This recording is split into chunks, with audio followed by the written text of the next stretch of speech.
Was good, YouTube. We back again. Philadelphia Eagles, Week 6. New York Jets at our favorite stadium to play at.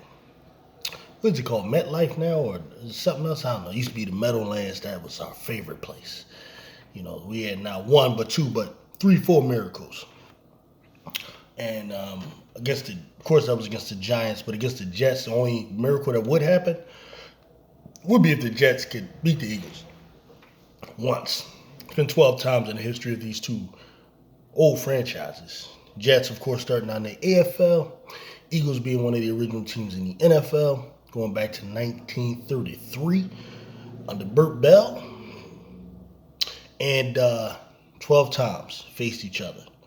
Since the merger, the Jets have never beat the Eagles, whether it's in New York or in Philly. And I don't think they will get the win this time. Now, the Eagles got to be on point because anytime you face an opponent of this stature that do have some talent there, but have underachieved and have not looked good, you can go in with your eyes closed. You can go in to sleep. And you can get shocked. You can get surprised. That kinds of stuff happens to some teams. Happens to teams like our Dallas Cowboys, for example. Happens to other teams. It's happened to Eagles in the past under Andy Reid, for example. There'd be times, man, you go in there, especially on the road, and you'll just lose to a team because, you know, maybe you think you all that and you're not. Or you're just not focused or whatever. But this Philadelphia Eagles team, I think the mentality this team has is they don't do that. They're going to beat who they're supposed to beat. And that comes from, and it's kudos to the leadership of the Nick Sirianni, keeps these guys focused, and the guy who I really think does it is Jalen Hurts. The everyday punch in the clock, Jalen Hurts. The not affected by the large contract, Jalen Hurts. The not affected by the Jordan contract, Jalen Hurts. He's probably right now watching film on the Jets. It's just how he is, man. The 1 week at a time, the one game at a time, Jalen Hurts. But now looking at this game, let's see. I don't know, haven't really thought about too many keys to victory other than, you know, the Jets have a decent front seven that you got to respect. And they got one of the best young corners in the game, Sauce Gardner. But the Jets are more susceptible, I believe, to the run than they are to the pass. I looked at the numbers. I don't remember exactly where they are because let's keep it real. I just haven't put that much into the Jets. I just don't expect to lose. So I think DeAndre Swift due to have a pretty good day, man. As far as in the secondary, this might be the week where Smitty gets off because you would assume if they're looking at the film that they'll want to put Sauce primarily on AJ. Now, what's kind of crazy about the Jets is I don't think they travel Sauce a lot. So they may just keep Sauce over there on the left and have him stick who's ever out there. I don't know. Jalen Hurts may want to avoid him. Maybe he won't. I don't know. We'll see. We'll see about that. But truth be told, I don't think they have enough to stop our offense. So we need to go out there and be physical again. Robert Saleh, who's, one way you can look at it is old school type of coach. Other way you can look at it is a cheap shot artist. He's a guy that he's about that. He's about that life of taking cheap shots and so on. And he can turn the game ugly, especially, teams that are undermanned, that don't have as much talent as you have. They try to turn it into an ugly game and muck it up and not let it be pretty. That might be the strategy that he takes. The thing about it, though, is this is the right team to do that with. You know what I mean? You found the right one. The Eagles don't have a problem playing an ugly game. We played ugly games all year, which is why I don't really mind that. The brotherly shove is the ugliest play in football. It's the toughest play. It's the most man play in the league. And we got defense full of grown men. which brings us to what could be a concern. Jalen Carter, the number 9 pick in the draft, soon to be All-Pro, the All-American animal, many projected to be the number 1 player in the draft from your Georgia Bulldogs, did not practice. I think he rolled his ankle, I believe, on Tuesday. So he didn't practice on Wednesday or Thursday, and I'm hearing he's going to be out. Okay. Then we got Darius Slay, the Pro Bowl cornerback, former All-Pro corner, who is going to be out as well with some sort of a knee injury. From what I'm hearing, neither one is too serious, but Eagles will be on demand. Now on the flip side, and on the good side, Nakobe Dean should be back. And I'm interested in seeing how he does. You've been hearing all the stuff about Nicholas Morrow and guys, people thinking he should lose his job to Nicholas Morrow. I don't agree with that. I think at this point, the most it could be is maybe an open competition with them. If Nakobe comes back, I think he should get minutes. He should get some snaps. Doesn't matter to me if he starts or not, but he should get snaps. And then from here on out, you got, a good amount of time to determine who will be the best of those guys going down the stretch leading into the playoffs, because what you want is those 4 games leading up to the playoffs, you want to be playing your best ball. So you got time, being this is only game 6, to determine who's the best out of those 2 guys. There's no rush. You shouldn't be jumping to conclusions thinking because Nicholas Morrow had a great game against Tampa Bay that he's better than Nakobe Dean, or that Nakobe Dean is just, injury prone. We don't know that for certain at this point. Like, come on. I disagree with anyone who says that kind of stuff. Just jumping the gun a little bit, youngin. Just jumping the gun. Also, Sidney Brown, our 3rd round pick out of Illinois, safety, who I think should be the free safety on this team. I don't believe you need to go out and get Jeremy Chin. I wouldn't be mad at it. I think Sidney Brown should be that free safety, and I think Reed Blankenship for now, who's earned a spot, should be your strong safety. Okay, but Sidney Brown to come back. He's also looked pretty good in the slot. Maybe they're going to use him there. I don't know. Well, probably not. You figure we got the guy Roby, right? So, but Sidney Brown being out there, man, that's another athlete. That's some speed. That's some athleticism. That's some toughness out there that will be useful. All right. So, while it's never good to hear about these different injuries, the one good thing is none of them are serious. These guys will be back. And we should have way more than enough to beat the Jets. But can't take them lightly, and I don't think we will, because nothing that this team has done so far has told me that they take anyone lightly. Now, what's important is having these guys ready for what I'm going to talk about, and that's the gauntlet that the Philadelphia Eagles are about to face after this game with the Jets. We have a stretch, which I think is the toughest stretch that any team is going to face in the league. Now, the Giants have had a tough stretch already. I give them that. So I'm not too hard on the Giants. I believe the Giants were unfairly treated by the league with their schedule, especially the way it started out. They weren't given a leeway to kind of build up. They were just given Dallas right away. They were given Buffalo early. They were given Seattle, all playoff teams. It was crazy the way the Giants were done. The NFL obviously did not prioritize them, But as far as what the Eagles are going to go into is a gauntlet, where we got Miami coming after the Jets, okay? I don't know exactly when, but you got Buffalo that we got to play. Somewhere in the mix, you got the Cowboys. Somewhere in the mix, you got the Chiefs coming up. And this team is going to have to be healthy, on all cylinders, hitting their stride, focused.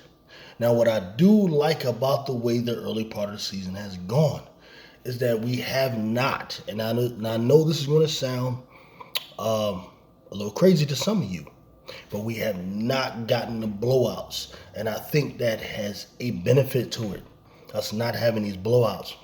You see, what happens is with certain teams, especially weak-minded teams, and I'll give you a few examples, teams that come out, guns blazing, blowing out, weak teams and blowing out mediocre teams and all of that kind of stuff.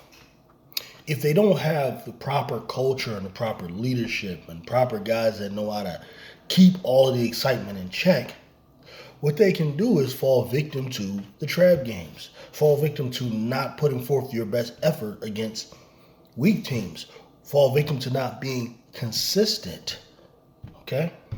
And this is what we say about teams like the Dallas Cowboys. The Dallas Cowboys are not a great football team, okay? And I'm not saying that because they just got destroyed by the 49ers. I'm saying that because to be a good team is to be, good most of the time. Good most of the time. Because if you're over 500, you win 9 games, for example. If you're 9-8, one could argue, it's a good team. Detroit Lions last year was a good team. They weren't trash. They weren't what I would say bad. But that's to be good enough, okay? A great team, it's not a team that's necessarily great, but they're good consistently. When you're good consistently, then you're great. The elite teams, though, are the teams that are great consistently. You see what I mean? Consistently great. The Chiefs, or they consistently win, put it that way. But a lot of you people, you get caught up in style points. You get caught up in, how teams are looking week to week. And I feel like it's a shame that the media falls into that. It's a shame that former football players fall into that. How you look week to week. 1 minute the team is great, 1 minute the team is trash. I've been calling the Dallas Cowboys not all of that because I could see it, right? I understand culture and how that plays, for example, whereas other people were acting like they were just all of that from the beginning. San Francisco 49ers, you got to say, are a great team. But I'm telling you right now, they are a team that will be exposed. What I don't like about the way the season is set up right now in terms of Eagles versus the 49ers, the San Francisco 49ers are in a division that is easy for them to win. Though I think they'll probably lose one of the games in their division. I don't know if it'll be the Rams or the Seahawks, but I think they'll lose one of those games at some point. But they're an easy division to just win. And then the conference that they're facing is the AFC North, right? That conference that has, Buffalo, Cincy, Cleveland, and Pittsburgh. That was the most overrated division in the league. You had some people saying that was the best division in the AFC, when in reality, the AFC East is the best division in the AFC. Okay, but the Eagles, we have to play the AFC East, whereas the 49ers get to play the AFC North, I believe they're called, right? So you look at it. So far, they played Pittsburgh in week 1. Pittsburgh, easy game. Eventually, they're going to play the Browns. I believe they may play the Browns to tomorrow. I'm not certain. But I know they do play the Browns. And Deshaun Watson may not play. You know what I mean? So they get to play the Browns without Deshaun Watson. Then they get to play the Bengals. Hopefully Cincinnati will turn it around and can give them because that'll be the greatest threat probably on their whole schedule. Whereas the Eagles, we got to play that team, and then you got to play the Chiefs along with all of that. who the 49ers don't have to play. So the threat there is the 49ers have a serious chance of having the better division or having a better record than the Eagles overall. And that's an issue because I think it will play. It will be important. Whoever, has home field advantage. There's no way the 49ers are going to beat us in Philly, though, when we play. That's not going to happen. They don't have what it takes to come to Philly and beat the Eagles. I'm not worried about that. All right, so that's a loss for them. But the Philadelphia Eagles are going to have to go through a gauntlet. Now, as I was going to say, I like the fact that we haven't been blowing teams out because what we're going to need is that experience in tough games, I think. You never know what could happen. You can go out there, blow Miami out. You can go out there and get blown out by Miami, which I don't see, but it can happen depending on the defensive strategy. I know one thing, if you go out there and play Miami the way you played Washington, you could get blown out. You just can't play them scared. I get it, it's Tyreek Hill. I get it, it's Waddle. I get it. But you can't play scared. You got to be aggressive. If you're not going to go after the receivers, you have to at least go after the quarterback with more than just 4 or 5. Okay, because that's your advantage there. Buffalo. I don't know what we'll do about Diggs. Okay, but I guess you're going to need Darius Slay, right, or Bradbury. I don't know that either one of them can really stick him, but we'll see. But the key is you got to get to Josh Allen, and both of those teams are gettable. I've seen them in vulnerable situations, but what'll be good for the Eagles is games like the game against the Commanders. That's a good game because you were tested, you overcame, right? The game against the Rams, the game against every game except for maybe the Tampa game, were tested. Some people look at it and they look at it like the Eagles are supposed to blow everybody out. I'm glad we're not blowing everybody out. I'm glad because a team that is blowing everybody out, oftentimes versus a team that knows how to. Now, don't get me wrong. There's certain things we're going to have to fix, or this gauntlet is going to be tough. The red zone efficiency has to improve, which I believe it will because the Eagles are too talented to continue to struggle in the red zone. The offensive line is too good. The weapons are too good, right? It's just a matter of figuring out exactly which plays to call. It's a matter of Jalen Hurts being on point, and so on, right? I just believe they'll fix it. The one thing, that's just not going to be enough to stop the team, right? I'm more so concerned about the defense being consistently good. I think there were some signs in that second half of the Rams game that I think we're going in the right direction. But, I got to be consistent in the way I judge things. I have to see consistent, good performances. Unfortunately, going up against Zach Wilson and shutting him down will be a good thing, which I expect. But it doesn't say much if you shut him down. Heck, the Cowboys shut him down. And you see their secondary is nothing. When they went up against the 49ers, it was completely trash. I get Diggs, but people were saying DeRon Bland was all that because of his game against Mac Jones, right? So what are we talking about? So I expect a win over the Jets, of course. We're the better team, even with the losses. But really what I'm looking for are signs that we're starting to get on a roll as we move into this gauntlet that we're about to face. This gauntlet is not a joke. It's the toughest stretch of games that anyone is going to face in the league. So that's what I got, fellas. Let me know in the comments what you think about what I said, whether or not how you think the Eagles are going to do during this gauntlet, because that's what it is. And what you think about this game against the Jets, man. So, till next time, you know how we do. Peace.